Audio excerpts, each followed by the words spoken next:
आई झाल्यावरती आयुष्य पूर्ण बदलतं आणि ही जबाबदारी अजून वाढते. पण मी हे सगळं एकटीने नाही करत. संदीप मला थोडीफार मदत करतो. तो ऑफिसला जरी जात असला तरी तो मला जितकं होईल तेवढी मदत करायचा प्रयत्न करतो. चिकूची तयारी करणं, त्याचा टिफिन बनवणं आणि त्याला शाळेत पाठवणं. तिथून माझी दिवसाची सुरुवात होते आणि नंतर मग घरकाम. कधी-कधी खूप धावपळ होते. सगळं एकटीनेच एकाच वेळी सगळ्या गोष्टी कराव्या लागतात. पण तरीही मी शांतपणे सगळ्या गोष्टी करते. जेव्हा चिकू शाळेत जातो आणि हे ऑफिसला, तारा झोपलेली असते, तेव्हा मला कुठेतरी वेळ मिळतो. खरं सांगायचं तर स्वतःसाठी तेवढा वेळ मिळत नाही. खूप कमी वेळ मिळतो, पण मी माझ्यासाठी वेळ काढतेच.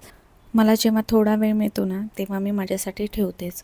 कधी शांतपणे थोडी झोप काढते किंवा घरातली उरलेली कामं पूर्ण करून घेते.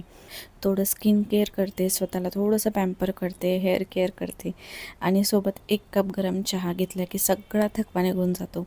मला बऱ्याचदा अशा कमेंट्स येतात, बाळाला सांभाळून आम्हाला वेळच नाही मिळत.